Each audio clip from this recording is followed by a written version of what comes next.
안녕하세요. 중국과 함께 사는 길을 평생 연구하는 한중 다문화 가정의 차쿠페페입니다.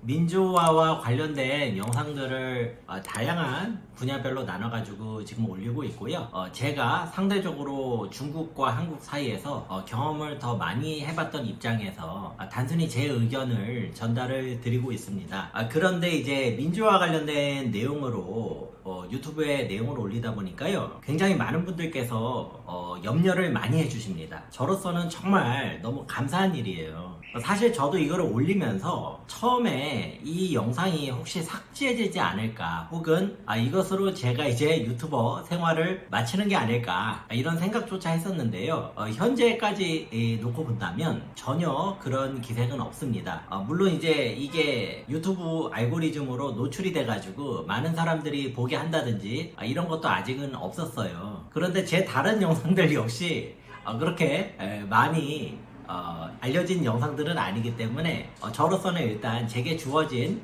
그 환경과 조건에서 일단 묵묵히 하는 것이 맞겠다, 이런 생각을 가지면서 제 생각을 공유를 드리겠습니다.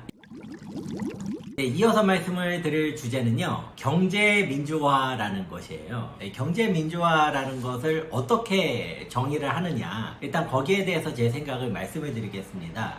이게 경제민주화를 잘못 들으시면은요, 야, 그거 돈 번 거 다 나눠주자는 얘기 아니냐, 그러면 그거 공산주의 아니냐, 라고 생각하실 수가 있어요. 근데 전혀 그런 의미가 아니고요.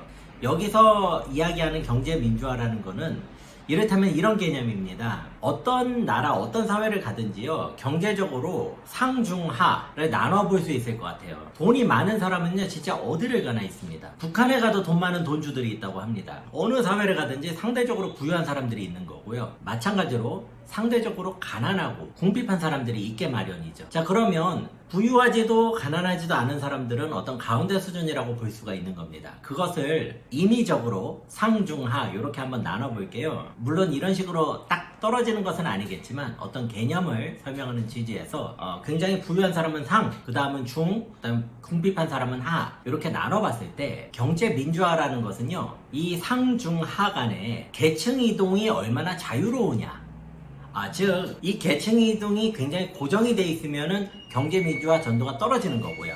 상, 중, 하로 나눴을 때요, 이 계층 이동이 상당히 열려있다. 그래도 어느 정도 이것이 가능하다라고 한다면 이것은 경제민주화가 상당히 정도가 높다, 라고 표현을 해보겠고요. 아니다, 어떤 수를 써서라도 내가 하로 태어나면 평생 하인 거고, 내가 상으로 태어나면 평생 상이다, 내가 무슨 짓을 해도 나는 상으로 남을 수 있다, 이런 구조라면 이것은 경제민주화의 정도가 낮다, 이렇게 한번 표현을 해보겠습니다. 더불어서요, 우리가 통상적으로 하에서 상으로 가려고 하지 상에서 하 혹은 중에서 하를 가는 걸 추구하는 일은 거의 없거든요. 그러다 보니까 만약에 어떤 사회가 점점 중위 계층이 하위 계층으로 계속해가지고 흡수가 된다 혹은 이동을 한다 한다면 이 역시 경제 민주화 정도는 좋지 않다라고 간주를 하겠습니다. 이런 시점에서 한번 한국과 중국을 비교를 해보겠습니다. 먼저 이제 우리나라 한국을 먼저 한번 봐볼게요. 한국은요, 굉장히 장점이 많은 나라입니다. 제가 아무리 생각을 해봐도요, 우리나라는 너무 장점이 많아요. 정말로 대단한 나라입니다. 제가 자부심을 늘 가지고 살 정도로 굉장히 훌륭한 나라입니다. 근데 제가 여기서 말씀을 드리는 건 우리가 더 좋은 나라가 되자라는 측면에서 말씀을 드리는 거기 때문에 부족한 부분들, 이런 부분들은 좀 개선하면 좋겠다라는 취지에서 말씀을 드릴게요. 제가 판단하는 한국의 경제 민주화 수준은 상중하로 놓고 본다면 하입니다. 경제 민주화 정도가 높지 않다고 생각을 합니다. 제가 이제 특별히 기억이 남는 게 97년도에 있었던 우리 IMF 사태가 기억이 나는데요. IMF 이전까지 만 해도 이제 제가 학생 때였는데 이런 기억이 있어요. 사업하는 분들이 되게 많으셨습니다. 제 주변에 크고 작은 업체들을 사업을 하시는 분들이 되게 많으셨고요. 나름대로 되게 멋있게 사셨어요. 그리고 자기 철학도 있으시고 자신감도 있으시고, 그래서 그 스키장 같은 데 가가지고 막 한턱 내시기도 하고 막 이랬던 기억들이 있거든요. 굉장히 저는 이제 그런 모습들이 어떤 그 좋은 추억으로 남아있는데 IMF가 지나면서 이런 분들이 대부분 사라지셨습니다. 이게 이제 제 기억에는 그래요. 그리고 이 사업을 하려는 사람보다는요, 모두가 생각하기에 사업이 너무 위험하다, 이것은 리스크가 너무 크다 라는 인식이 굉장히 확산이 됐고요. 그러면서 고소득의 전문직이나 직장인, 그 다음에 안정적인 직장인, 공무원 이런 쪽으로 점점 사회적인 관심이 높아지는 것 같아요. 그런데 이 자본주의라는 체제는요, 사실은 이 사업가가 굉장히 핵심적입니다. 사업가가 어떤 사회에 새로운 혁명적인 어떤 사업, 비즈니스 기회를 창출을 해내면서 이 제도가 점점 힘을 받고 다양한 사회 문제들을 해결을 해나가는 그런 시스템이 자본주의라고 볼 수가 있는데요. 지금 한국의 자본주의는 그런 모습을 띠고 있는 것 같지는 않습니다.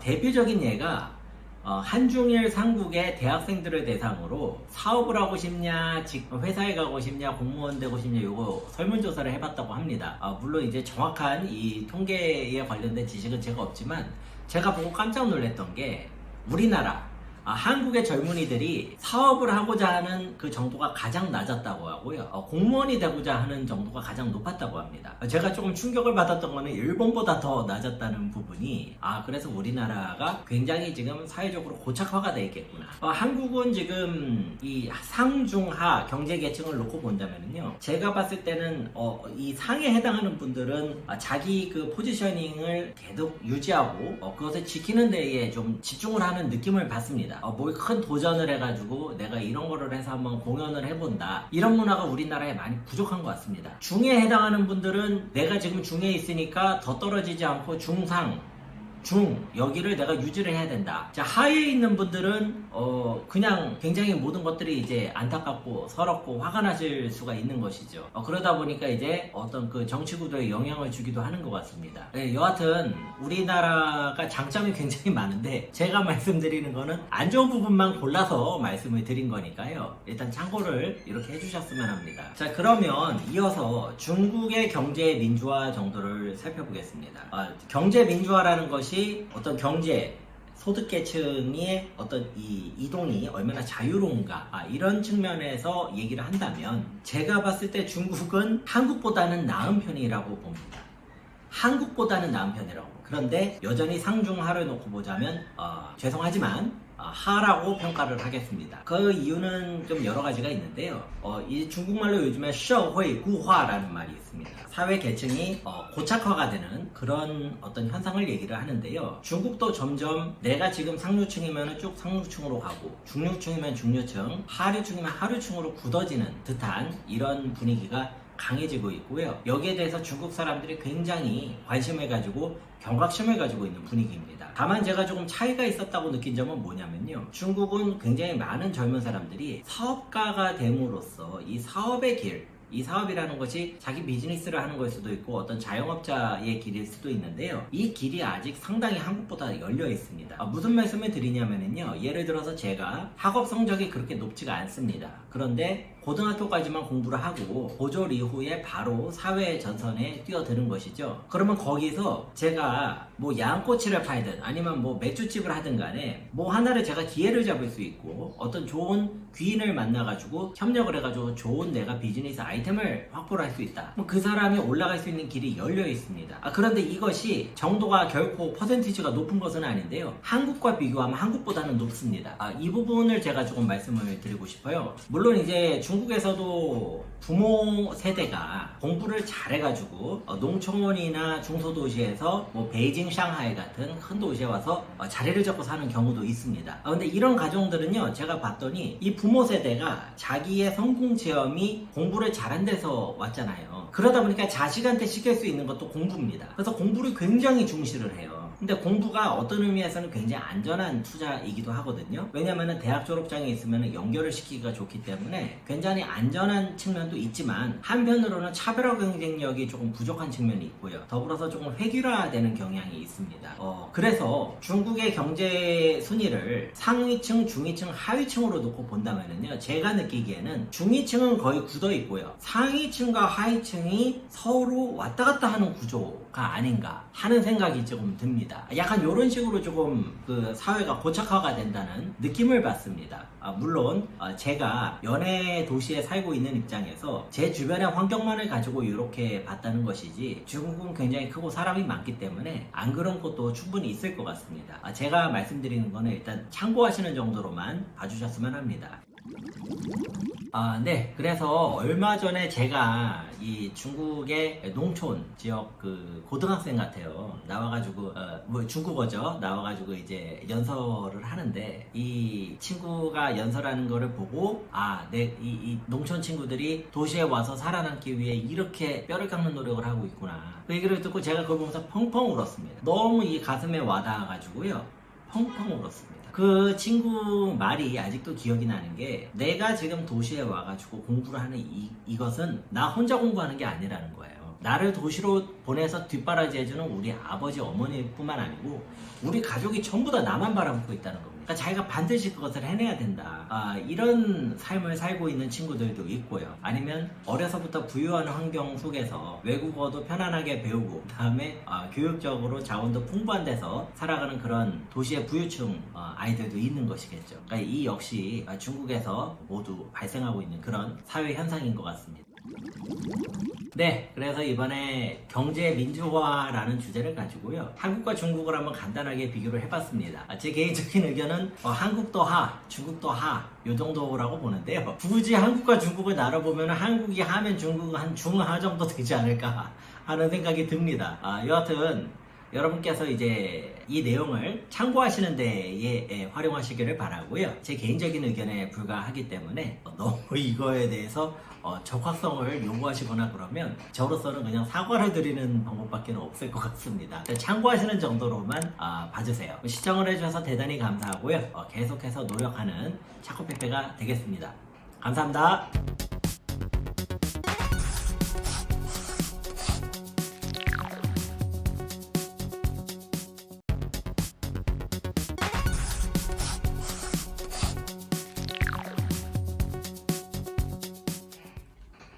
안녕하세요. 중국과 함께 사는 길을 평생 연구하고 있는 한중 다문화 가정의 차코페페입니다. 항상 저희 영상을 시청해주시는 모든 분들께 진심으로 감사를 드립니다. 이번 시간에는요, 기존에 운영을 하고 있었던 민주화 시리즈의 확장편으로 교육 민주화라는 거에 대해서 이야기를 해보려고 합니다. 역시 한국과 비교를 하는 방식으로 중국을 살펴보려고 합니다.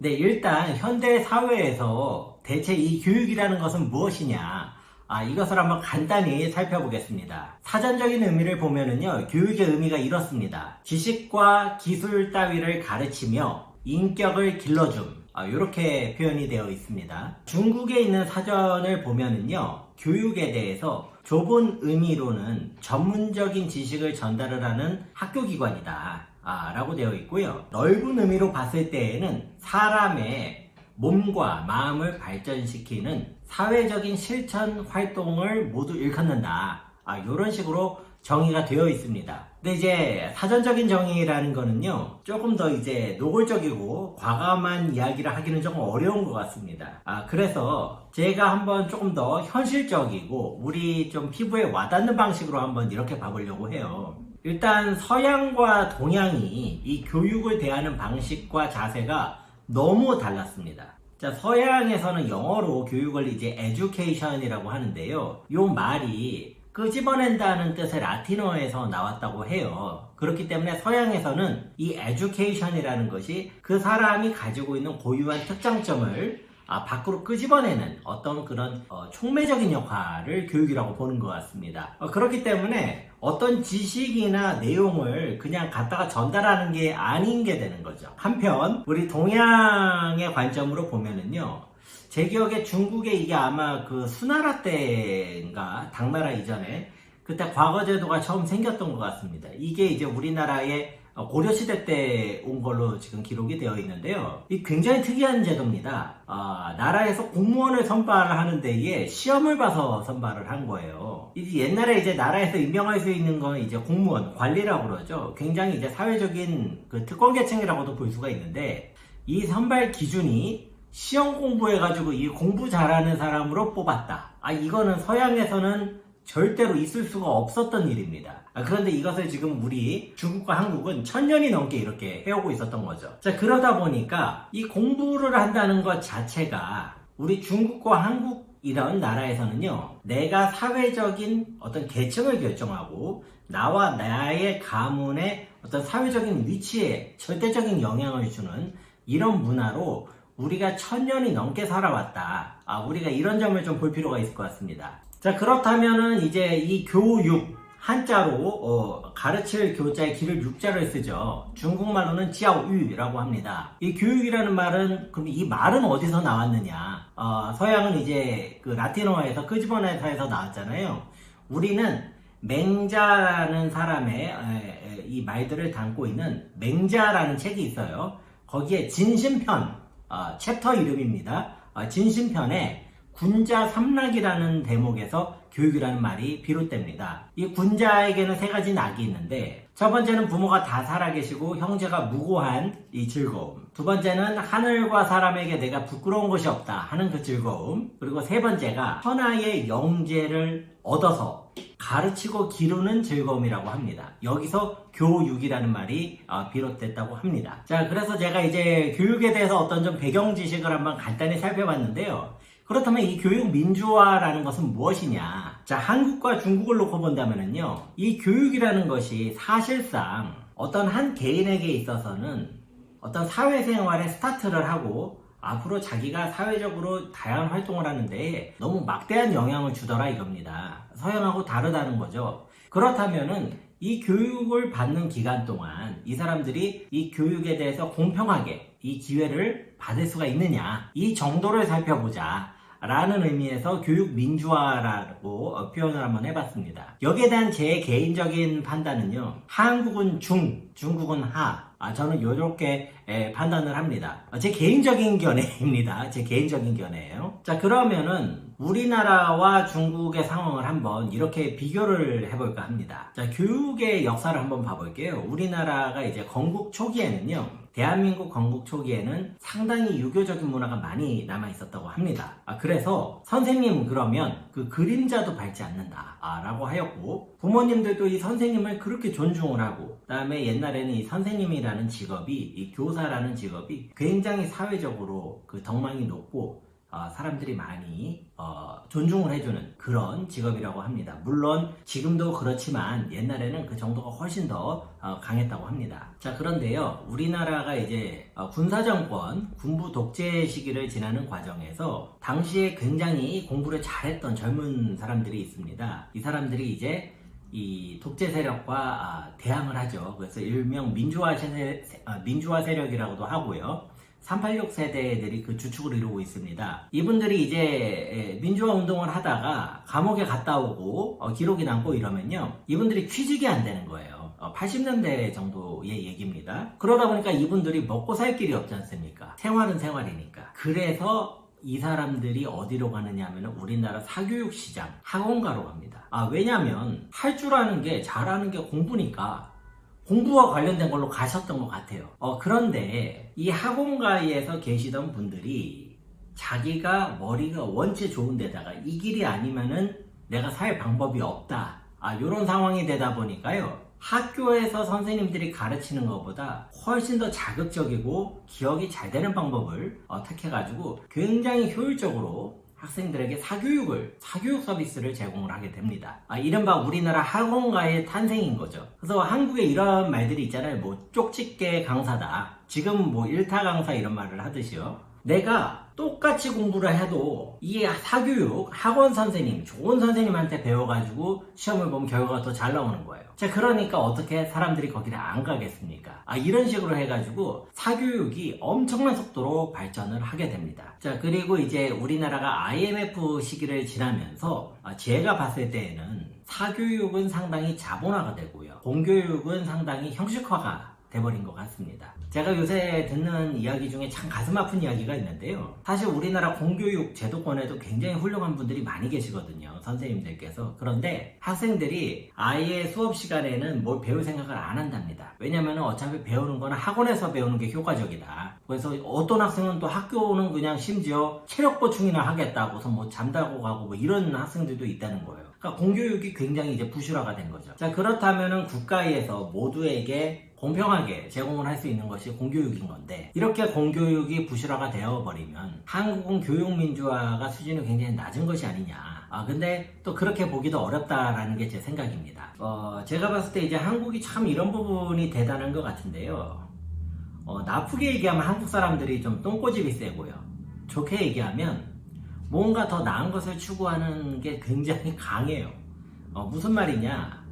우리나라에 이렇게 공교육이 붕괴가 되고 교육의 기회가 공평하게 가지 못한다 라는 부분에 대해서 많은 전문가들이 문제인식을 하고 있습니다. 그렇기 때문에 그런 것들이 대학 입시라든지 다양한 곳에 반영이 되고 있는 거죠. 대표적인 사례가 국립대학교의 정원 TO를 각 지역별로 산정을 하는 방안 같은 것들이 있습니다. 이 얘기는 이제 서울이나 수도권에 굉장히 사교육 자원이 집중되어 있다 보니 이 친구들에게 너무 과도한 혜택이 가지 않도록 좀 사회적으로 조절을 하려는 그런 움직임으로 볼 수 있을 것 같아요. 그 외에도 굉장히 다양한 분들이 사회 저소득층을 대상으로 교육의 기회를 확대하기 위해 노력을 하고 계시고요. 제가 참 감동적으로 봤던 것은 우리나라 이제 강남, 대치동 이런 쪽이 사교육의 메카 아닙니까? 그러면 그런 곳에서 일을 하시는 학원계 강사분들은 어떤 의미에서 이 사교육의 최전선에 계시는 분들이거든요. 그런데 최근에 한국에서 굉장히 교육 관련해서 신흥 재벌과 같이 등장한 기업들이 있죠. 이를테면 메가스터디라든지요. 이 회사들은 이러한 초인류급 사교육 강사들의 강의를 저기 산골에서도 인터넷만 있으면 들을 수 있게 만들기 위해 노력하는 겁니다. 자, 이런 노력들이 한국 사회에 굉장히 다양하게 진행이 되고 있기 때문에요. 제가 봤을 때는 교육민주화는 상중하 중에 절대 하로 보기는 어렵다. 저는 이런 생각입니다. 하지만 여전히 부족한 것들은 존재하기 때문에 중 정도로 보는 것이 맞겠다. 이런 제 개인적인 견해입니다. 자, 그렇다면은 이어서 중국의 상황을 한번 살펴볼까 해요. 자, 중국은 특정 시기에는 아예 그 대학생 자체가 존재를 안 했던 때가 있습니다. 그래서 그 시기를 지나고 나서요. 지금 중국 말로 이제 치링호우라고 그러죠. 70년대 이후에 태어난 분들, 1970년부터 1979년 요때 태어난 분들을 치링호우라고 그러거든요. 이분들 중에 그 대도시에서 좋은 학벌을 가지고 계신 분들이 사실상 중국의 개혁 개방에서 가장 많은 혜택을 보지 않았는가. 저는 이런 생각이 듭니다. 그런데 이분들이 받았던 혜택이 컸던 건 사실인데 또 그것이 그렇게 큰 민감한 사회적인 이슈로까지는 번지지는 않은 것을 제가 느끼고요. 현재 이제 중국은 지오링호우라고 그러죠. 90년대생 이분들이 이미 이제 사회전선에서 활동하고 계십니다. 취직해가지고 활동하고 계시고 현재는 링링호우, 그 다음에 이링호, 2000년대, 그 다음에 2010년대에 태어난 학생들이 지금 학교에서 공부를 하고 있는 그런 상황입니다. 자, 그렇다면 지금 공부하는 친구들의 상황이 어떠냐? 제가 한마디로 말씀을 드리자면 빈부 차이가 어떤 그 교육의 차이로 바로 연결이 되는 굉장히 좀 심각한 상황이다 라고 저는 생각을 합니다. 자, 예를 들어서요, 이거는 농촌이든 도시든지 이런 사람들은 꼭 있습니다. 뭐냐, 선생님 말씀 잘 듣고요, 그 다음에 자기가 주어진 숙제 열심히 하고요, 착실하고 성실한 사람들이 꼭 있어요. 그리고 아주 특별한 일만 안 생기면은 이런 친구들이 공부를 잘 하게 돼 있습니다. 그렇지 않나요? 그렇지 않겠습니까? 신착하고요. 그런데 문제는 이런 거예요. 옛날에는 농촌이나 소도시에서 이렇게 열심히 하던 친구하고 대도시에서 이렇게 열심히 하는 친구하고 아주 차이가 크지는 않았다는 겁니다. 그런데요, 지금 이 둘을 놓고 비교를 한다면 이거는 전혀 싸움이 안 되는, 그냥 전혀 경쟁 자체가 성립이 안 되는 지경까지 지금 중국이 와 있지 않은가, 이런 생각이 듭니다. 자, 그러면은 왜 경쟁이 안 되느냐, 열심히 하면 되는 거 아니냐, 이런 거예요. 자, 예를 들어서 농촌에서 열심히 그 수제 소리 듣던 친구들이 있다고 할게요. 이 친구들이 이제 나중에 공부를 하기 위해서 중급 도시나 대도시로 와가지고 이제 거의 유학생활 비슷하게 하는 거죠. 중고등학교를. 우리나라도 그런 경우가 있으니까요. 그런데 자기가 같이 경쟁을 하고 있는 친구들은 어렸을 때부터 방학이 되면은 해외에서 여행을 다니거나 거기에 거주를 했다거나, 그래서 외국 문화에 대해서 굉장히 이해하는 정도가 높습니다. 당연히 외국어 능력도 비교가 안 되는 거죠. 이 외국어라는 거는 이제 혓바닥 단련하고 귀 단련하는 거기 때문에 이게 착실하게 노력한다고 이게 되는 게 아닙니다. 이거는 패스 오 페일 이런 개념이기 때문에 이거는 진짜 경험이 있어야 돼요. 거기다가 어렸을 때부터 굉장히 다양한 사회활동을 시키거든요. 보면 이제 농촌이나 작은 도시에 있는 친구들은 하고 싶어도 할 기회가 없습니다. 이런 거 활동 자체가 없는데 어떻게 자기가 참여를 하겠어요. 또 이제 도시 생활을 하다 보면은 굉장히 그 도시 사람들이 보기엔 당연한 아주 지극히 단순한 것들 있잖아요. 뭐 지하철을 어떻게 타야 된다, 어떨 때는 뭐 핸드폰으로 어떻게 하면 된다, 이런 지극히 상식적인 것들. 근데 이런 것도 농촌에서 온 친구들은 알기가 어렵죠. 그러니까 그런 것들이 계속 누적이 돼버리는 상황으로 가는 겁니다. 그래서 이 중국의 이제 교육과 관련해서 농촌과 이제 중소도시에서 올라온 친구들 중에 열심히 하려고 하는데 정말 이 갭을 메꾸지를 못해서 고생하는 친구들의 이야기를 보면은요, 너무 가슴이 아파요. 정말로. 만약에 제가 그런 입장이거나 저희 자식들이 그런 입장이었다면 그 부모 심정은 얼마나 속이 타겠습니까? 그러니까 굉장히 이게 지금 심각한 문제다, 이런 생각이 들고요. 자, 그런데 이런 상황에 대해서 보면 중국 정부가 인식을 못하고 있느냐? 당연히 인식을 하고 있죠. 당연히 인식합니다. 중국이 특히 이제 중국 공산당이요, 민심의 방향에 대해서 굉장히 빠르게 개최를 하거든요. 그런데 여기에 대해서 지금 어떤 정책을 쓰느냐? 이것은 상당히 제가 봤을 때 저희가 관심을 가질 법한 주제입니다. 일단 왜냐면 중국이 전체적인 분위기가 서양보다는 우리나라랑 좀 더 가깝거든요. 그러니까 이제 교육이 얼마나 사회적으로 민감한지를 알고 있는데 거기에 대해서 중국이 지금 어떻게 접근을 하고 있느냐, 지금 굉장히 지켜보고 있습니다. 최근에 제가 들은 정보로는요, 중앙정부에서 전국에 있는 모든 사립학원을 다 운영을 못하게 하는 방안을 검토하고 있다. 그리고 북경, 상해, 베이징, 샹하이에 시범 적용을 하는 거를 검토하고 있다. 뭐 이런 얘기를 제가 들었어요. 사실인지 거짓인지는 아닌데 중국이라면 가능성이 있습니다. 굉장히 이제 국가가 주도가 돼가지고 획일적으로 적용을 할 수 있는 곳이기 때문에 그런 방안이 효과가 있을 거라고 생각했을 수 있습니다. 이곳에서는. 그럼에도 불구하고 제가 봤을 때는 그거는 대략 3가지 정도 문제점이 바로 예상이 됩니다. 첫 번째 문제는 제가 봤을 때는요, 만약 그게 진행이 된다면 첫 번째 문제는 학원을 통해 교육 공평성이 확대되었던 측면이 있는데 이게 사라질 수가 있습니다. 그러니까 지금 사립학원이라는 존재가 반드시 교육의 빈부차를 더 확대하는 어떤 사회 악으로만 볼 수가 없는 그런 측면이 있는데 그런 부분이 좀 간과가 된 것 같고요. 자, 두 번째로는 이 사교육을 갖다 금지를 시켜버리면요, 사교육이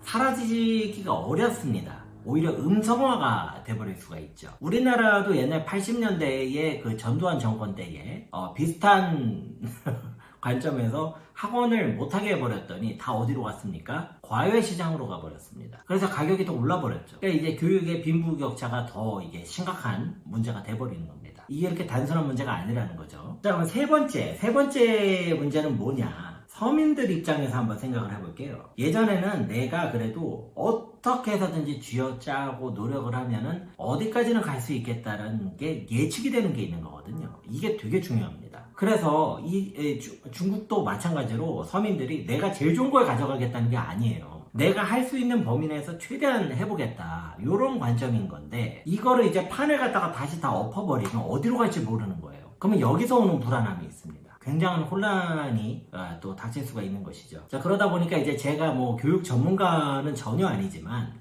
그럼에도 불구하고 이 유튜브 영상 준비하면서 나름대로 조금 고민을 해봤거든요. 그런데 제가 들은 정보가 사실이 아닐 수도 있지만 만약에 사실이라면 이런 교육 관련된 정책은 중국에서 조금 재검토를 할 필요가 있다, 라는 게 중국에서 살고 있는 외국인인 저의 의견입니다.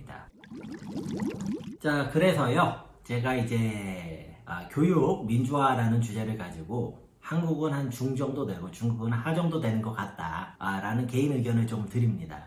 중국이라는 나라가 굉장히 복잡한 나라인 것은 사실이에요. 그리고 한국이나 중국이나 모두 이 교육이라는 것이 단순히 이 사람의 어떤 인격적인 개발, 순수하게 이 사람의 발전을 돕는다기보다는 어떤 사회적인 자원을 재분배하는 근거로서 상당 부분 활용이 됐던 게 사실입니다. 자, 그렇다면 여기서 이제 그럼 영재 개발에 대한 부분이 조금 문제가 돼요. 왜냐하면 이제 앞으로의 사회는 각 사회의 이제 초엘리트급 이 영재들이 영향을 많이 주는 그런 구도로 갈 수가 있거든요. 그런데 모르겠습니다. 중국은 이제 영재 개발에 대해서 한국보다는 조금 더 힘을 덜 들이고 있는 것이 아닌가 라는 느낌을 받아요. 뭐 제가 모를 수도 있습니다.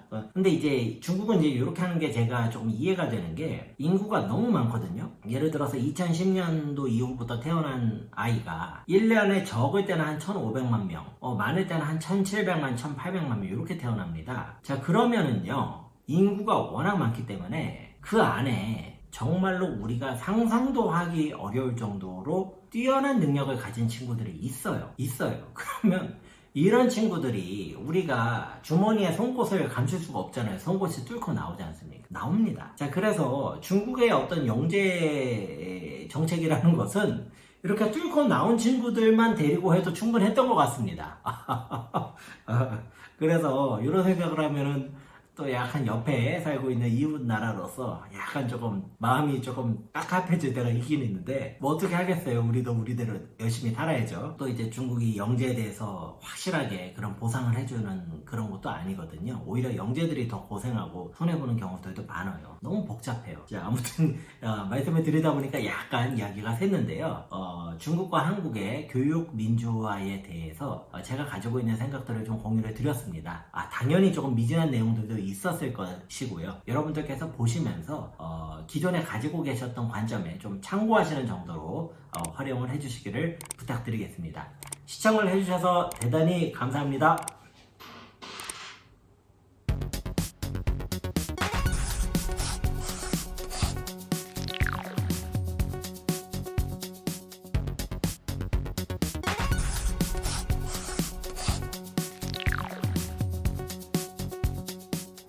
네, 여러분 안녕하세요. 중국과 함께 사는 길을 평생 연구하고 있는 한중 다문화 가정의 차코페페입니다. 예, 지난주 상하이 출장을 무사히 잘 마치고 돌아왔고요. 기존에 제가 시리즈물로 계속 올리고 있었던 민주화 시리즈를 이어서 진행을 해보려고 합니다. 이번 주제는요, 성민주화에 대한 것이고요. 성민주화라고 하면 뭐 거창하게 들리실지도 모르겠는데요. 아주 간단히 얘기해서 남녀 간의 차별, 어떤 갈등의 정도가 얼마나 덜한가, 덜 심한가 이런 것을 가지고선 한번 얘기를 해보려고 합니다. 제가 뭐 아주 이 분야의 전문가는 아니지만 그래도 한국과 중국 상황을 다 같이 보는 입장에서 제가 느끼기에는요, 이 성민주화 정도가 한국은 상중하 중에 저는 하라고 생각을 합니다. 그런데 놀랍게도 중국은 상중하로 나누면 정말로 상이라고 할 수밖에 없는 그런 상황들을 제가 많이 마주합니다. 그러면 왜 중국의 성민주화 정도가 수준이 이렇게 높은지 거기에 대해서 세 가지 분야로 한번 나눠서 살펴보려고 합니다. 첫 번째는 가정 내에서의 성민주화예요. 무슨 말이냐면 가정 안에서 남녀 간의 차별이 있느냐 없느냐. 자, 우리 한국 사람들이 이렇게 말씀하시면 뭐 별 차별 없는데 라고 생각하실 수도 있고요. 아니면은 그동안 억눌린 게 많았다 라고 생각하실 분도 있을 겁니다. 우리는 굉장히 자연스럽다고 생각하지만 항상 이런 상황들이 비교를 해보면은 그제서야 어떤 상황인지가 객관적으로 보이기 시작하는 것 같아요. 자, 한국의 가정에서 성민주화를 확인할 수 있는 가장 제가 봤을 때 효과적인 어떤 지표가 하나 있을 것 같습니다. 바로 가사 분담 정도입니다. 가사 분담을 남녀 간에 얼마나 좀 공평하게 분담을 하느냐. 자, 예를 들어서 저희 아버지 어머니 세대에는요, 정말로 아버지 분들이 가사를 거의 안 하셨어요. 그런데 이제 그 상황에서 가사를 안 하셨던 이유는 내가 밖에서 돈을 벌어오지 않느냐. 그러니까 나는 밖에서 고생을 하니 안에서는 당신이 고생을 하시오. 자, 뭐 이런 논리였던 것 같고요. 또 옛날에는 굉장히 이제 좀 유교적인 사고방식이 더 강했던 것 같거든요. 자, 그러다 보니까 남자는 바깥일을 하고 여자는 집안일을 한다. 뭐 이런 식의 사고도 있었던 것 같습니다. 자, 이제 한국에서는 그렇게 돼 있는 상황인데 이제 남자분들이 바깥일을 하셔야 되는데 이제 은퇴를 하시거나 뭐 다양한 일들이 생기지 않겠어요? 그러면은 바깥일을 하기로 했는데 그냥 집에 누워서 TV만 보고 있다. 아 그러면은 솔직히 아내가 아니라 누구를 갖다 놔도 성질이 나죠. 그런 걸 보고 있으면. 자, 요런 상황이 조금 이제 지금 한국 사회 상황을 좀 압축적으로 설명을 했다면, 지금 이제 20, 30대 젊은 사람들의 경우는요, 가사 분담에 있어서 남녀가 굉장히 공평하게 하는 그런 분위기로 가는 것 같아요. 이제 신혼부부들도 여자 아내한테 너무 가사를 갖다가 과중하게 요구를 하지 않는, 그러니까 남자들도 알아서 청소도 하고 밥도 하고, 자 이러는 분위기로 가고 있습니다. 한국도 굉장히 긍정적인 변화고요. 그 다음에 이런 것을 보고 충분히 이제 선진화되고 있다 라고 말할 수 있을 것 같아요. 자, 그런데 우리가 지금 선진화되고 있다는 이런 모습들이요, 제가 중국에서 쭉 살아보니까요, 중국은 진짜 옛날부터 이렇게 하고 있었어요. 무슨 말이냐면 남자들이 가사 분담을 굉장히 많이 하는 구조였습니다. 자, 만약에 우리나라가 가사 분담을 남자들이 더 많이 가져간다고 이게 선진적인 변화다라고 얘기를 했다면 똑같은 기준으로 중국에 대해서도 인정할 거는 인정해줘야 될 것 같습니다. 제가 봤을 때는 굉장히 중국 남자들이 합리적입니다. 제 채널을 보시는 분들 중에 이제 좀 그 중국에 대해서 약간 이제 안 좋은 이미지를 가지고 계신 분들도 계실 거예요. 어쩔 수 없어요. 생길 수밖에 없습니다. 중국에도 한국에 대해서 안 좋은 이미지 가진 분들이 계시니까요. 자, 마찬가지로 그런 분들께서 제가 이렇게 얘기를 하면은 그게 무슨 소리냐, 중국 사람들 막 고집 세고 무질서하고 이런 거 아니냐, 굉장히 왜곡이 심한 그런 이미지인 것 같습니다. 제가 현장에서 만나는 중국 남자들은요 굉장히 합리적이었습니다. 그리고 아내에게 굉장히 연한 두부처럼 그냥 살살 무너져버리는 그런 존재들이었어요. 밖에서 막 큰 소리 치는 사람들도 자기 와이프 앞에서는 이제 바로 공손해지는, 이건 놀라운 사회가 중국 사회가 아닌가 싶습니다. 자, 제가 가정 내의 성민주화와 관련해서 이런 것도 있네 라고 조금 놀랬던 게요, 바로 언어와 관련된 거거든요. 저희 한국 사람들은 아마 이런 생각 안 해보셨을 것 같은데요, 우리 그 말을 할 때 한국어가 남자가 쓰는 말하고 여자가 쓰는 말이 다르다라는 느낌 안 받으시나요? 그러니까 무슨 말이냐면 그냥 글에다가 이렇게 읽지 않고요, 그냥 글로만 딱 적었을 때 문장을 이것만 봐도 이 말하는 사람이 남자다 여자다를 우리는 좀 구분할 수 있을 것 같아요. 이것도 제가 보면 일종의 성민주화의 측면으로 볼 수 있을 것 같거든요. 가장 간단한 게 언니라고도 하고 누나라고도 합니다. 자, 근데 이거는, 이 표현은 내가 남자냐 여자냐에 따라서 표현이 결정이 되는 거예요. 그러면 단어와 같은 것도 있고요. 중국에서는 이거는 그냥 내가 남자든 내가 여자든 간에 나보다 나이가 많은 여성분에게는 지혜제라고 하거든요. 지혜제. 남자든 여자든 똑같이 그거 하나입니다. 자, 그 다음에 조금 문장으로 들어가 볼게요. 예를 들어서 당신, 여보, 뭐 하는 거요? 지금 뭐 하는가? 라는 식의 문장. 그 다음에 당신 뭐 하시죠? 오빠 뭐 해? 라는 이 두 가지 말을 들어보면 한국 사람은 듣는 순간 바로 알아요. 앞에 말한 거는 분명히 남자가 말한 겁니다. 이걸 여자가 얘기하면 굉장히 어색하죠. 그런데 제가 중국에서 살아보니까 물론 이제 좀 여성스러운 분도 있고 좀 남성스러운 분도 있겠지만 대부분 똑같은 상황에서 니자이 깐시엄마 이거예요. 그냥 내가 남자든 여자든 간에 똑같습니다. 니자이 깐시엄마. 동베이 지방에서는 이게 두 글자로 말해요. 까하 이럽니다. 까하.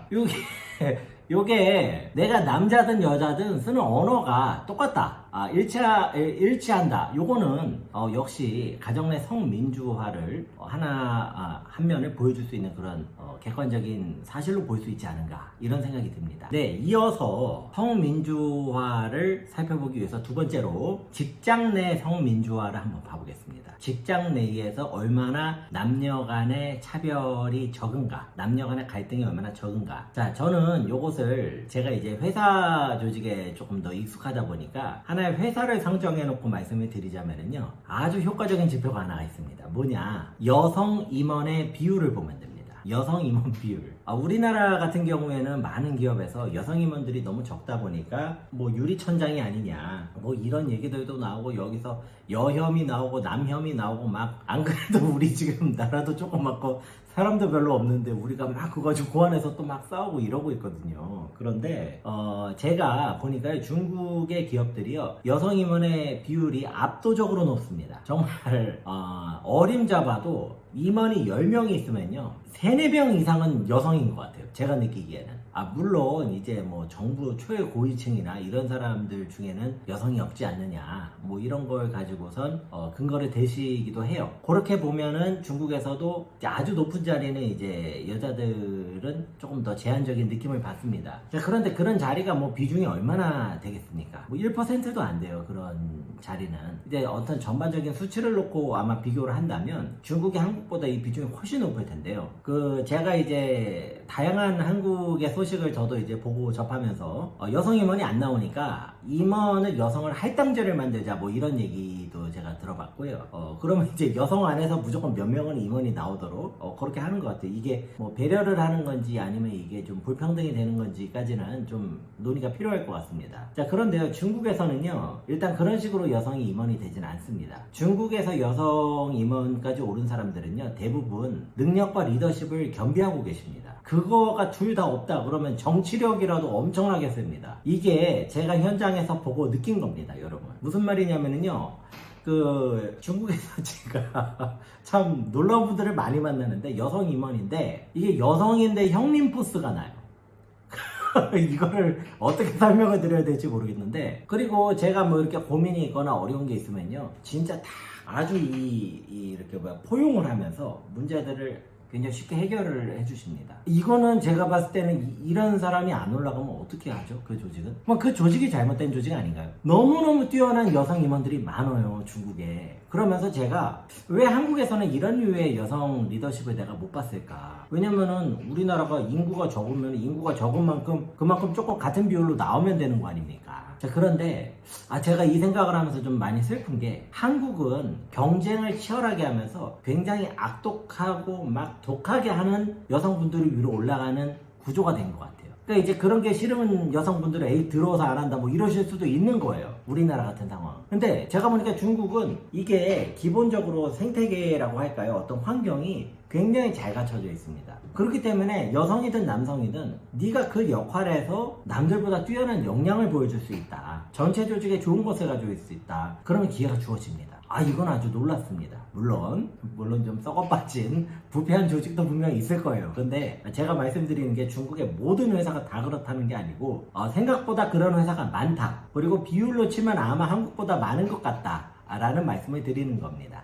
또 하나는요, 저는 이 지표도 조금 나름 객관적일 것 같은데요, 여자 직원들 일단 빼고요, 남자 직원들의 퇴근 시간을 보면은 이게 성민주화 정도가 어느 정도 예상이 되는 것 같습니다. 자, 왜 남자들의 퇴근 시간이 문제가 되느냐? 자, 여러분 생각을 해보십시오. 남자가 야근을 한다. 근데 집에 애가 있을 거 아니에요? 애는 야근을 못 하잖아요. 그러면 누가 가가지고 애를 데려와야 되지 않습니까? 자, 그러면 뭐 부모님이 도와준다고 하면 부모님이 뭐 무한대로 계속 도와줄 수도 없는 거고. 자, 일단 그 가능성을 배제를 한다면 결국 아빠가 못 가면 엄마가 가야 돼요. 무슨 말이냐면요, 남자를 야근을 시키는 행위는 여자 보고 너는 정시 퇴근해라 라는 의미이기도 한 겁니다, 여러분. 만약에 그게 아니다 그러면 애를 낳지 말아라 이런 뜻이 되는 거예요. 그거 굉장히 단순한 거 아닙니까? 예. 근데 지금 우리나라가 정확하게 그런 상황에 지금 처해 있죠. 자, 그러면 제가 중국에 와서 많은 직장인들을 보면서 놀란 게, 저 진짜 감탄 많이 했어요. 오늘은 내가 애 데리러 가야 되는 날이기 때문에 제가 야근이 어렵습니다라고 말할 수 있습니다, 중국은. 아무 문제가 안 돼요. 그 말을 들으면 이해를 해줘요. 너무너무 중요한 일이 있다 그러면은 어떻게 또 조절을 하기도 합니다. 심지어 이런 일도 있었어요. 사업하시는 분들은 그럼 어떻게 하느냐, 남자가 애를 데리고 비즈니스 파트너 석식 자리에 데려옵니다. 물론 미리 예약이 돼 있는 어떤 비즈니스 미팅이었다, 비즈니스 디너다, 그럼 할 수 없죠. 그런데 갑작스럽게 생기는 일들도 많잖아요. 그럴 때에는 이 사람이 초대를 받았지만 충분히 얘기를 할 수 있습니다. 내가 오늘 애를 데려와야 되기 때문에 가서 애를 데려오겠다. 자, 그러면 그 비즈니스 자리는요, 이 아이가 참석하는 거를 고려하는 컨셉으로 바뀌어요. 이게 굉장히 자연스럽고 제가 봤을 때는 모두가 굉장히 이해를 하는 그런 분위기입니다. 자, 그렇기 때문에 바로 그런 부분들에서 저는 중국이 상중하 중에 상이다. 이거는 진짜 잘 돼 있다. 심지어는 우리가 만약에 할 수 있다면 중국이 이미 만들어 놓은 이런 문화를 우리가 참고하거나 배웠으면 한다. 왜? 이게 우리한테 좋으니까요. 이거 중국 거니까 배우지 말고 미국 거니까 다 배우자 이런 얘기가 아니라 우리한테 좋은 거면은 참고해서 배우면 되는 거 아니겠습니까? 자, 그러면 성민주화와 관련해가지고 세 번째 영역으로 일상생활을 한번 놓고 봐볼게요. 자, 요거는 이제 요런 예를 한번 제가 들어볼게요. 가끔씩, 많은 경우는 아닌데 가끔씩 길거리에서 한 적어도 40대 이상 되시는 분들 같아요. 남녀들이 말싸움을 하는 경우를 제가 봤습니다. 일반적으로 중국에서는 남자들이 여자하고 말싸움을 하는 게 굉장히 남자로서 못난 놈이다.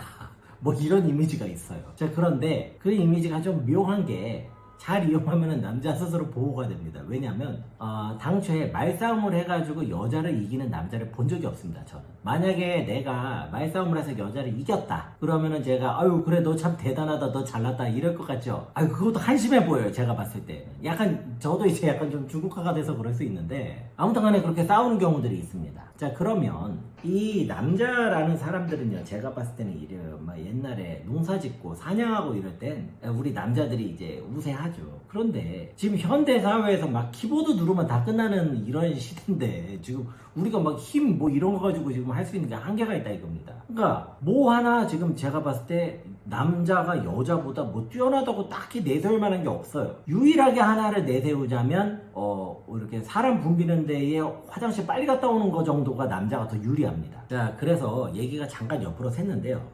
이 원래 말싸움을 해도 못 이기는 상황에서 사회적인 시선까지 곱지가 않습니다. 그렇기 때문에 사실상 뭐 여자하고 남자하고 현실 상황에서 뭐가 맞닥인다 그러면 중국에서는 대부분 남자들이 양보를 합니다. 그 안에는 이제 진정한 이제 젠틀맨십을 가진 분들도 있을 거고 또 한편으로는 어차피 해봤자 난 안 된다 뭐 이런 약간 저 같은 생각을 가진 분도 계실 수가 있어요. 제가 이제 엊그제였죠. 어저께 뉴스를 보고 놀랬던 게 서울의 지하철 3호선에서 어떤 젊은 여성분 같아요. 여성분이 이렇게 뭐 빈혈이 있으셨는지 어쩐지 지하철에서 쓰러져 버린 거예요. 저 그러면 사람이 쓰러졌으면 당연히 일어나서 부축을 할 거 아닙니까? 그런데 한국에서 어떤 일이 생겼냐? 한국의 한복판, 서울 한복판에서 남자들이 다 외면했다. 왜 외면을 하느냐? 잘못하면은 내가 성희롱이나 성폭행으로 걸려 들어갈 수 있다. 이렇게 본 거예요. 그 여성분이 조금 짧은 바지에 무슨 부츠를 신었다고 합니다. 그렇기 때문에 이거 잘못하면은 엮인다.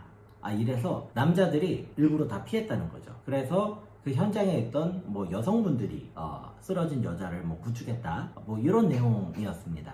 만약에 이 일이 중국에서 생겼으면 어땠을까요? 이런 생각을 해봅니다. 중국은요, 제가 사회가 좀 건강하다고 느끼는 게 이런 일이 생기면 바로 젊은 사람들이 일으켜 세울 겁니다. 이렇게 세우고 바로 연락을 하거나 어디에 이제 주변에다가 뭐 경찰서가 됐든 병원이 됐든 해줄 수가 있는 그만한 여유가 아직 있습니다. 물론 이제 뭐 상하이,深圳 이런 굉장히 그 번화하고 굉장히 생활 박자가 빠른 도시에서는 좀 여유가 부족할 수는 있지만 뭐 거기가 중국을 대표한다고 볼 수는 없죠. 그렇기 때문에 아직 이런 것들이 상당히 많이 남아 있어요. 그러면은 이제 제가 중국 현지에서 이제 느끼는 거를 가지고선 사회가 굉장히 건강하다라는 의견을 드릴 때면 저 이제 답글이 좀 무서워요. 그러니까 차코페페는 이제 독재 사회가 건강하다고 보는 거냐? 너는 옛날 군부 독재를 뭐 지지하는 거냐? 그래서 이거 왜 이런 식으로 가지고 그러는데 그런 의도가 아니고요. 이 사람들 사고 방식이 그렇게까지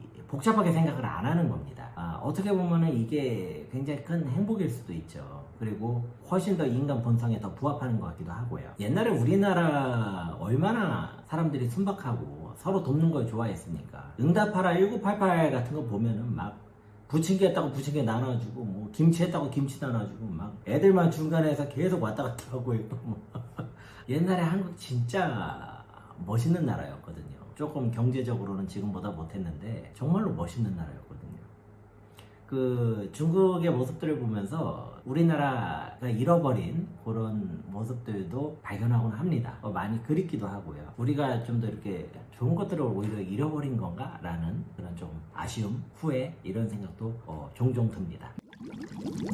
네, 이 성민주화라는 주제를 가지고 막 그냥 얘기를 해봤습니다. 제가 무슨 뭐 전문적인 학자인 것도 아니고요. 제 채널 들어주시는 분들이 어느 정도 이제 고려해서 잘 들어주시는 것 같습니다. 너무 감사합니다. 자, 이 성민주화 측면에서 봤을 때 중국은 상, 한국은 하. 이게 제 개인적인 의견입니다. 물론 다른 의견도 충분히 있으실 수 있고요. 모두 존중하고 싶습니다. 여러분들께서 중국을 이해하시는 데에 조금 참고를 하셨으면 하는 마음에서 영상을 올렸습니다. 시청을 해주셔서 대단히 감사하고요. 계속 노력하는 차코페페가 되겠습니다. 감사합니다.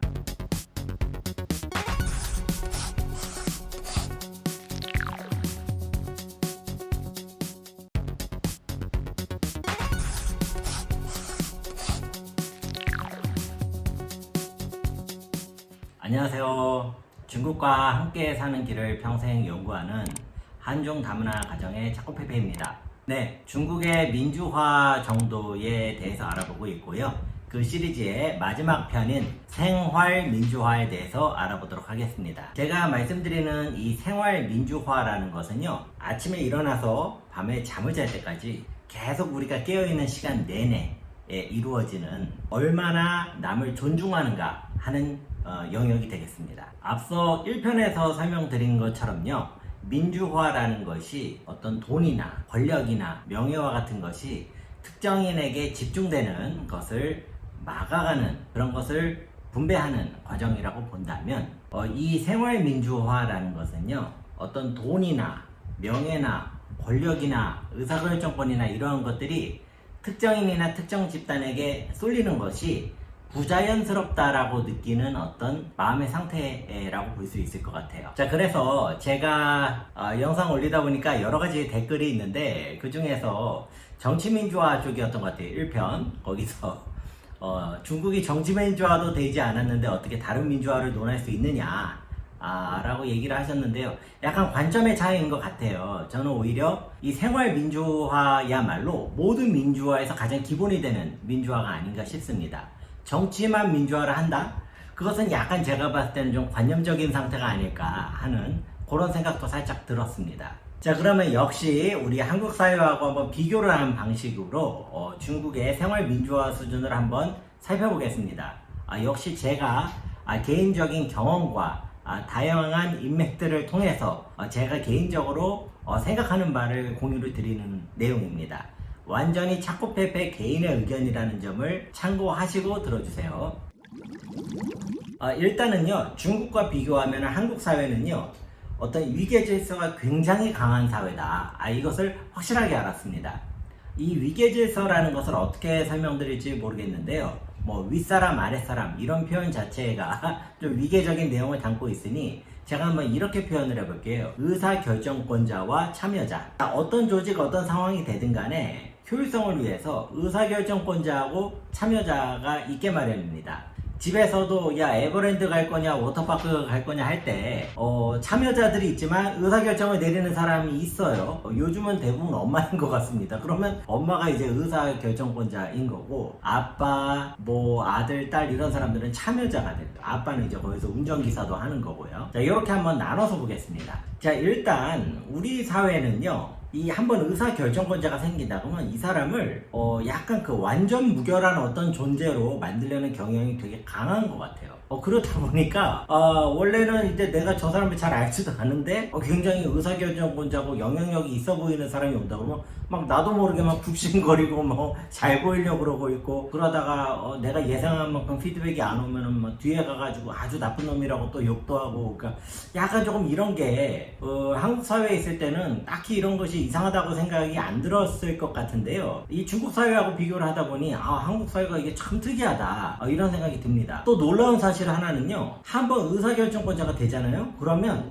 참여자들을 되게 무시해요. 진짜 옛날에는 그게 무시한다고 생각 안 했을 수 있는데, 제가 중국에 와서 보니까 왜 저 사람을 저렇게 무시하지? 저 사람도 한 명의 인간인데 왜 저렇게 돼야지? 라는 느낌이 들 때가 종종 있습니다. 아마 한국에서만 계속 있으면 이런 느낌은 별로 없을 것 같습니다. 반면 중국 사회는요, 의사결정권자와 참여자의 어떤 이 기제가 작동이 되는 게 딱 그 영역으로 한정되어 있습니다. 그러니까 그 딱 룰만 지키는 거죠. 이렇게 말하면 좀 어려울 수 있는데요. 예를 들어서 회사에 높은 간부가 있다고 쳐볼게요. 그 사람이 이제 중국에서도 회사에 있을 때는 직원들이 뭐 대우를 하고 이럽니다. 그런데 만약에 회사 밖으로 나가서 무슨 뭐 식사하고 들어온다 그러면 이제 중국은 붐빌 때는 도로 그 횡단보도 건널 때 도와주는 요원들이 있거든요. 보통 이제 좀 나이 많으신 그 당원분들이 와가지고 봉사활동을 하는데 되게 카리스마 있게 하세요. 막 한 걸음만 나오면 들어가라고 막 큰소리 치고 막 되게 무섭게 얘기하고 이러는데 회사 간부도 자기도 높은 사람이잖아요. 근데 그런데 딱 가잖아요. 중국의 회사 간부들은요 바로 고분고분하게 말 듣습니다. 내가 회사에서는 간부지만 여기서는 저 사람이 의사결정권자고 내가 참여자고 바로 전환이 되는 거죠. 근데 이제 비슷한 상황에서 아마 한국이었으면 어땠을까요? 당신 내가 누군 줄 알아? 막 이러면서 이제 막 싸움이 일어났을지도 모르는 일이에요. 자, 그렇기 때문에 이런 부분을 본다면 어떤 그 위계질서 측면에서 중국이 굉장히 유연한 특성을 가지고 있고요. 한국은 이게 좀 딱딱하다. 요런 좀 비교를 해봤습니다. 자, 그러면 두 번째로 알아보려는 것은요. 이 무리한 부탁에 대한 얘기를 한번 해볼게요. 무리한 요구, 무리한 부탁, 요런 것들에 대해서 중국 사람들 중에 한국 사람하고 접촉이 좀 잦은 사람들 사이에서는요. 종종 하는 얘기입니다. 당연히 한국 사람들 앞에서는 얘기를 잘 안 하는 주제이죠. 쉽게 얘기해서 중국 사람들이 봤을 때 한국 사람들이 너무 무리하고 황당한 부탁을 아무렇지 않게 한다는 거죠. 자, 한번 예를 들어볼게요. 자, 우리나라에서는 회사에서 일을 할 때, 자, 당신은 A를 하고, 당신은 B를 하고, 당신은 C를 하시고, 이렇게 됐잖아요. 그런데 계속 일을 하다 보면은 A는 당연히 B하고 C가 뭘 하는지 모를 거 아닙니까? 그쵸? 그러면 갑자기 이런 일이 생겨요. 너는 네 것만 하냐? 너는 다른 애가 어떻게 하는지는 안 봐? 그거 전체적으로 봐주면서 네 일을 해야지 일이 더 잘 되는 거 아니겠어? 틀린 말이 아니에요. 그래서 그 말을 잘 따라서 A가 하잖아요. 그럼 A는 정말로 뛰어난 능력을 갖게 됩니다. 그래서 A가 나중에 이제 A, B, C를 전체를 다 총괄하는 그런 역할을 맡기도 하고요. 아니면 능력은 키웠는데 변화는 없는 이런 좀 슬픈 일도 있습니다. 여하튼 이런 것들이 좀 한국에서는 나름대로 뭐랄까 좀 상식적인 거라고 할까요? 일부 반발하는 분들도 계시겠지만 일반적으로는 이런 조금 생각들이 있는 것 같아요. 그런데 만약에 이런 마인드를 가지고 중국에다가 한국 회사를 세웠어요. 그래가지고 중국 직원한테 야 너는 네 것만 하냐? 옆에 사람 것도 보면서 같이 해야지. 그러면 그 중국 직원은요 앞으로 이 사람이 하는 얘기에 귀를 닫아버리든지 아니면 그냥 가볍게 회사를 바꾸든지 이럴 가능성이 큽니다. 자, 그 이유는요 중국 사람들이 봤을 때 그러면 나보고 일을 더 하라는 얘기잖아. 일을 더 하라는 얘기는 뭐예요? 그만큼 일을 더 하는 거에 상응하는 보수를 더 줘야 되는 거예요. 이게 중국 사람들이 봤을 때는 굉장히 당연한 겁니다.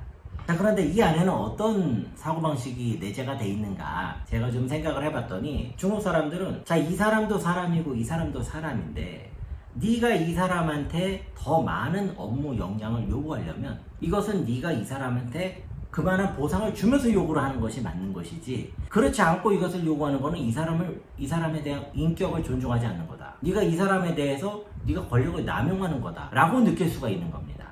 한국에서는 이런 그 느낌이 거의 없어요. 그나마 있는 게 요새 이제 젊은 친구들 있죠. MZ 세대라고 하나요? 이 젊은 친구들이 이렇게 하면은 아니요 그거 제일 아닌데요 그러고 그냥 한국말로 쌩깐다고 그러는데 모른 척하고 그냥 가버리는 거죠. 이 친구들은 이제 중국 사람 같이 반응은 안 하지만 기본적인 사고방식이 비슷한 거예요. 자, 그러면 우리나라에 있는 젊은 친구들이 뭐 단체로 중국에 유학을 갔다 와서 이렇게 된 겁니까? 그게 아니라 이게 더 보편적인 상황인 것 같습니다. 자, 무슨 말씀을 드리는가 하면은요 우리나라 기업이 경쟁력이라고 생각하는 어떤 것들이 있어요. 거기에는 제품 경쟁력, 서비스 경쟁력, 관리 경쟁력, 다양한 경쟁력들이 있습니다. 그런데 그 중에서 조직 문화에 대해서도 우리 스스로 경쟁력이라고 생각하는 것들이 있거든요. 그런데 그게 경쟁력이 맞아요. 맞는데 문제가 뭐냐? 제가 봤을 때 다양하게 사례를 봤더니 우리나라에서만 경쟁력입니다.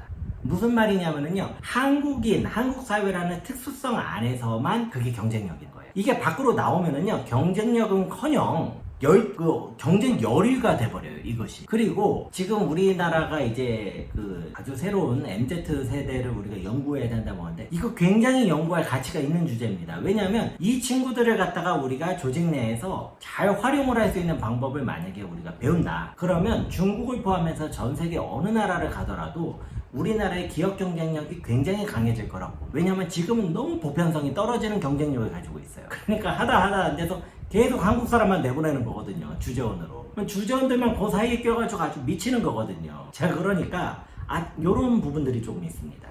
이 무리한 부탁에 대해서 지금 얘기를 하고 있는데요.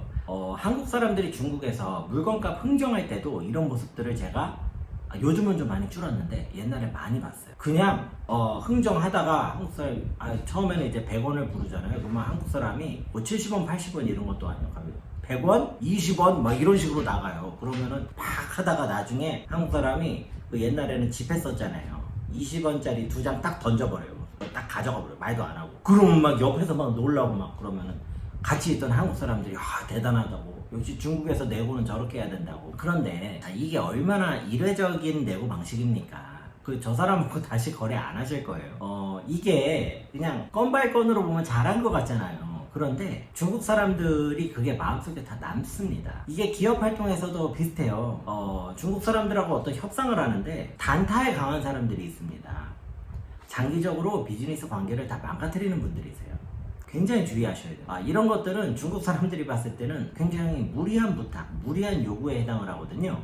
그렇기 때문에 이런 것들이 저는 어디서 나온다고 보느냐, 제 생각에는 이게 다 생활민주화하고 관계가 있는 것 같아요.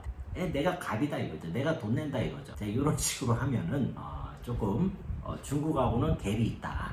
이런 말씀을 또 드립니다. 자, 세 번째로 생활민주화와 관련해서 말씀드리고 싶은 게 있는데요. 이것은 한국 사람에 대한 겁니다. 중국 생활이요, 보통 중국에 오셔서 반년 정도가 지나시잖아요. 그러면 이분들이 중국에서 사는 것이 굉장히 편하다고 느끼는 경우가 많습니다. 물론 이제 그 중에 상처받은 분들도 계실 수 있으니까 100%라고 말씀 못 드리겠는데요.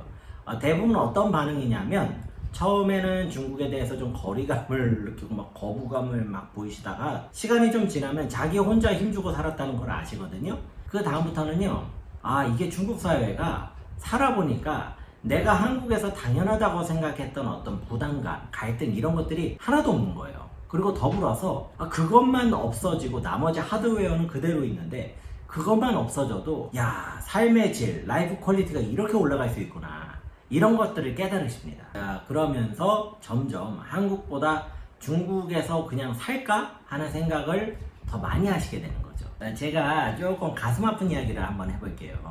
저는 제 아내가 중국 사람이잖아요. 그러면 저희 둘 사이에 태어난 아이들은 이제 아빠는 한국 사람이고 한국 문화, 한국의 말을 하고 있고, 엄마는 중국 사람이고 중국 말을 하고 있잖아요. 자, 이런 친구들을 한국에서 이제 다문화 가정이라고 불러요. 이 용어에 대해서도 정작 다문화인 사람들은 참 할 말이 많은데, 일단 다문화 가정이라고 하죠. 저희들끼리는 어떤 용어를 많이 쓰냐면요, 한중 커플이라는 말을 중국에서는 쫑한자팅이라는 말을 많이 써요. 나는 이제 한국 사람이니까 한중, 중국 사람은 중국이니까 중한, 이렇게 부르는 거죠. 자, 그런데 이거는 제 얘기를 한번 해볼게요. 제가 지금 중국 칭다오에서 살고 있는데요. 남게 된 이유가 여러 가지가 있습니다. 그런데 그 중에 정말 무시 못할 정도로 중요한 요인이 이 다문화 아이들에 대한 왕따 문제입니다.